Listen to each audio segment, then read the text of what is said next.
Hello बच्चों, आज हम कर रहे हैं इलेक्ट्रोस्टैटिक के न्यूमेरिकल्स। इलेक्ट्रोस्टैटिक के न्यूमेरिकल्स में सबसे पहले, हालांकि पहले हम बेसिक कर चुके हैं कुछ न्यूमेरिकल्स, अब थोड़ा सा और आगे हैं। एक चार्ज है Q, उसको डिवाइड कर दिया गया है। जैसा कि आप देख सकते हो, एक चार्ज को डिवाइड कर दिया गया है कि उनके बीच में जो फोर्स है वो कैसा हो जाएगा, मैक्सिमम। कैसे होगा ये क्वेश्चन? Q को डिवाइड कर दिया है, मान लिया एक चार्ज है स्मॉल q और जो दूसरा पार्ट बच जाएगा वो आ जाएगा capital Q minus small q। एक ही चार्ज का स्मॉल पार्ट माना हमने स्मॉल q, दूसरा पार्ट कितना बच जाएगा Q माइनस स्मॉल q। ये आ गए दो पार्ट। अब इनके बीच में जो फोर्स है वो हो जाएगा मैक्सिमम। पहले what is the force in between them according to Coulomb's law, if they are separated by some distance r से अगर वो सेपरेट है तो फोर्स हो जाएगा k small q capital Q minus small q by r square. Force होता है electrostatic constant k q1 q2 by r square. एक चार्ज दूसरे चार्ज से मल्टीप्लाई कर दिया और डिस्टेंस के स्क्वायर से। अब क्या करेंगे, इसका डिफरेंशिएट करेंगे और उसको जीरो के इक्वल पुट कर देंगे। मैथमेटिक्स में हमने किया है, अगर किसी का मैक्सिमम या मिनिमम निकालना हो तो हम क्या करते हैं, पहले सिंगल डिफरेंशिएट करते हैं, फिर डबल डिफरेंशिएट करते हैं। डबल डिफरेंशिएट अगर आ जाता है नेगेटिव, इट मींस, और जो फर्स्ट डिफरेंशिएट आता है पॉजिटिव, तो ये वैल्यू कैसी होती है, मैक्सिमम। और डबल डिफरेंशिएट आता है पॉजिटिव और फर्स्ट डिफरेंशिएट तो कैसा हो जाएगा हमारा, मिनिमम। तो उसी तरह से हमने मैक्सिमम और मिनिमम की तरफ ध्यान नहीं देना है। हमने क्या करना है, क्वेश्चन सोल्व करने के लिए उसका डिफरेंशिएट कर देना है। बस उसका डिफरेंशिएट कर दिया, वो पुट कर दिया जीरो के इक्वल। अब इसका डिफरेंशिएट करने से पहले मैं इसको डिवाइड कर लेता हूं, K Q capital Q by r square और K Q square by r square. हम इसको ऐसा लिख सकते हैं। जब हम इसका डिफरेंशिएट करेंगे और जीरो के इक्वल पुट करेंगे तो क्या आएगा, इसका डिफरेंशिएट कर लेते हैं इतनी टर्म का। ये हो जाएगा K Q by R square, K Q by R square differentiate किया है, minus 2kq by R square. अब इतने को मैं पुट कर रहा हूं किसके इक्वल, जीरो के इक्वल। ये पुट कर दिया जीरो के इक्वल। अब जीरो के इक्वल पुट कर दिया, सोल्व कर लेते हैं। K Q by R square, minus वाला उधर चला जाएगा, प्लस हो जाएगा 2kq by R square. R square से आर स्क्वायर कट, के से के कट, तो स्मॉल q आ जाएगा हमारा q बाय 2। इस तरह से हम क्या निकाल सकते हैं, रिलेशन निकाल फाइंड आउट करेंगे। इस न्यूमेरिकल में हमने फाइंड आउट करना है ratio of charges. Two charges capital Q charge है इनके ऊपर, इनकी रेडियस है R2। एक और चार्ज है, टू चार्जेस कैपिटल Q, एक और चार्ज है माइनस Q जिसकी रेडियस है R1, इनकी रेडियस है R2। अब कह रहे हैं ये सिस्टम कैसा रहेगा, इक्विलिब्रियम में रहेगा। और हमने इनके बीच में रिलेशन निकाल लेते हैं स्मॉल q और कैपिटल Q में। कैसे निकालेंगे, ये नेगेटिव है और ये पॉजिटिव है और चार्ज डिस्ट्रीब्यूशन इक्वल है। चार्ज डिस्ट्रीब्यूशन इक्वल है, हम इनको पॉइंट चार्जेस मान लेते हैं।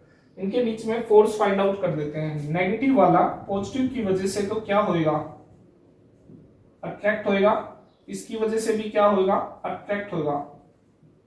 F1 फोर्स कितना है, F1, डिस्टेंस सेम है, ये भी इस पे भी फोर्स लगेगा F1 और F1। और ये एक दूसरे को क्या करेंगे, ये वाले चार्जेस एक दूसरे को क्या करेंगे, रिपेल करेंगे। F2 और और ये फोर्स आ गया F2। अगर इक्विलिब्रियम में है तो F1 और F2 किसके इक्वल हो जाएगा, एक दूसरे के इक्वल हो जाएगा और फिर हमारा रिलेशन आ जाएगा। पहले हम F1 फाइंड आउट कर लेते हैं और F2 कितना होगा, F1 और F2। F1 क्या है, किस किस के बीच में, इन दोनों के बीच में या इन दोनों के बीच में अट्रैक्टिव फोर्स है, जो होगा हमारा K small q capital Q by distance कितना है इनके अंदर, ये दो ऑब्जेक्ट है, इनके बीच में डिस्टेंस कितना होगा, ये R1 और ये हो गया R2। डिस्टेंस आएगा R1 प्लस R2 का स्क्वायर, ठीक है। और ये दो वाले हैं जो दो, इनके बीच में फोर्स होगा K Q square Q1 Q2 Q square by distance. Distance कितना है इनके बीच में, इसके और इसके बीच में R2 R1 R1 R2, इनके बीच में जो टोटल डिस्टेंस बन रहा है हमारा वो है R2 2R1 and R2 means 2R1 plus R2 उसका स्क्वायर। इसको हम सोल्व कर देते हैं, F1 और F2 को इक्वल लेके F1 is equal to F2, equilibrium में है सारा सिस्टम, इक्वल ले लेंगे K small q capital Q by R1 plus R2 का square is equal to K Q square by 2 R1 plus R2 पूरे का स्क्वायर। इसको कट कर लेते हैं, K Q से Q cancel, R1 plus R2 के स्क्वायर से R1 प्लस R2 का स्क्वायर कैंसिल, स्मॉल q आ जाएगा कैपिटल Q बाय 4। यही हमने सोल्व करना था। दो चार्ज थे, उनके बीच में एक और चार्ज रखा है जिसका नेचर अपोजिट है, ये पॉजिटिव है ये वाला नेगेटिव है। इसको क्या कर रहा है अट्रैक्ट, इसको भी क्या कर रहा है अट्रैक्ट, ये एक दूसरे को क्या कर रहे हैं रिपेल। इस तरह से हमारा क्वेश्चन सोल्व हो जाएगा। चार्ज है वो अलग अलग चार्जेस से सराउंडेड है।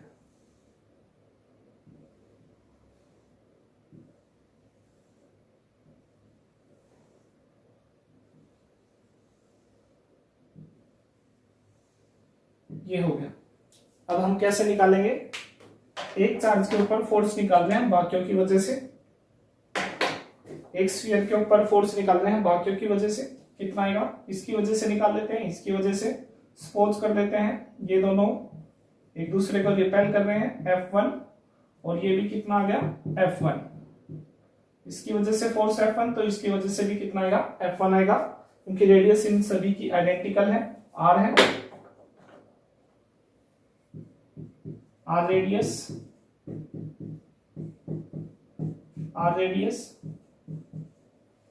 और इनकी वजह से जो फोर्स निकाल रहे हैं वो कितना होगा, बाकी की वजह से भी निकाल लेते हैं, इन दोनों की वजह से, इन दोनों की वजह से सोल्व हो चुका है फोर्स। अब इन दोनों की वजह से फोर्स आ जाएगा, ये आएगा इधर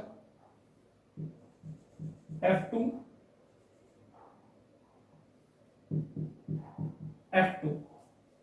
हो गया। इसकी वजह से जो फोर्स आएगा और इसकी वजह से जो फोर्स आएगा वो ले लेते हैं, ये इसको क्या करेगा रिपेल करेगा, फोर्स आ जाएगा F3 और ये इसको क्या कर रहा है अट्रैक्ट कर रहा है, ये फोर्स आ जाएगा F4। इसके ऊपर जो टोटल फोर्स आ रहे हैं उन सभी को हम क्या कर लेते हैं बैलेंस कर देते हैं, ठीक है। कैसे करेंगे, जो F4 है वो आएगा हमारा, इन सभी को सोल्व कैसे करेंगे, इनके बीच में एंगल है 120 डिग्री, इनके बीच में एंगल है 60 डिग्री, तो इस तरह से सोल्व हो जाएगा F3 प्लस F2 का नेट रिजल्टेंट, नेट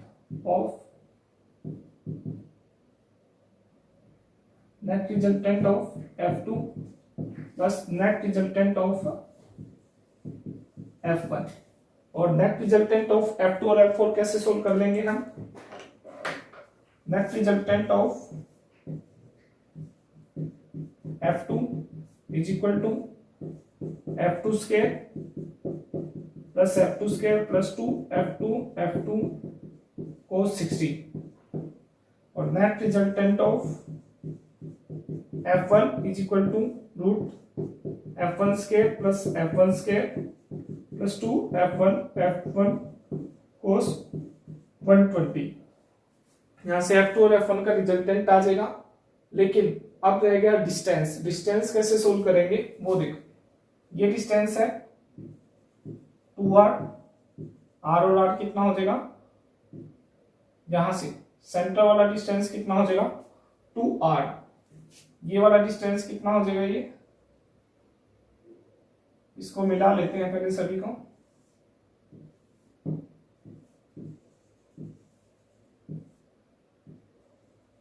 हमने फाइंड आउट करना है ये वाला डिस्टेंस और ये वाला डिस्टेंस। कैसे निकालेंगे ये वाला डिस्टेंस, ये हो गया 2r, ये हो गया 2r, ये डिस्टेंस है r, तो बाकी पार्ट कितना बचेगा, ये वाला पार्ट रूट 2r का स्क्वायर प्लस r का square, r root 3, r root 3, और ये वाला हो जाएगा पूरा 2r रूट 3। ये पॉइंट ए सी हो जाएगा हमारा 2r रूट 3, जो कि ये फोर्स फाइंड आउट करने के काम आएगा F2 का मैग्नीट्यूड क्या होगा, F2 हो जाएगा K Q1 Q2 bye distance का स्क्वायर। डिस्टेंस कितना है 2r रूट 3, इसका स्क्वायर। F1 कितना हो जाएगा, F1 है इसकी वजह से जो है 2r, F1 होगा K Q square bye 2r का स्क्वायर। F4 कितना होगा, अगर इस पे स्मॉल चार्ज है Q, F4 होगा K small q capital Q by 2r का स्क्वायर। डिस्टेंस कितना है 2r।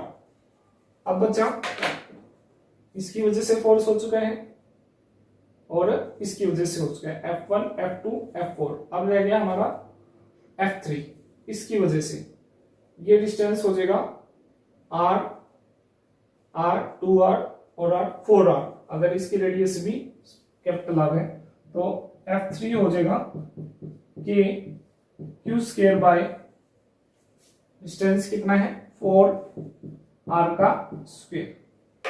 इस इक्वेशन को सोल्व कर देंगे और रिजल्ट फाइंड आउट कर देंगे। क्वेश्चन है, एक चार्ज रखा है यहाँ पे -d 0 0, दूसरा चार्ज रखा है यहाँ पे d 0 0। एक्स एक्सिस पे ये पॉइंट अगर ओरिजिन है एक नेगेटिव की तरफ और एक पॉजिटिव की तरफ। अब क्या है, एक और चार्ज आ रहा है ऊपर से नीचे की तरफ। ये डिस्टेंस दे रखा है d और ये डिस्टेंस दे रखा है y। वर्टिकल डिस्टेंस है y is negligible as compare to d। अब इसकी वजह से जो इसके ऊपर जो फोर्स होएगा, दोनों का नेचर अपोजिट है, तो फोर्स की डायरेक्शन आएगी ये, इस पे भी आएगा फोर्स की डायरेक्शन आएगी ये।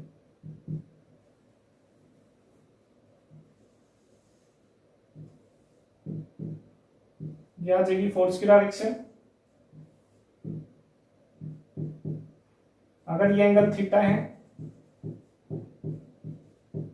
ये डिस्टेंस d है, ये y है, तो ये वाला आ जाएगा root d square plus y square root d square plus y square.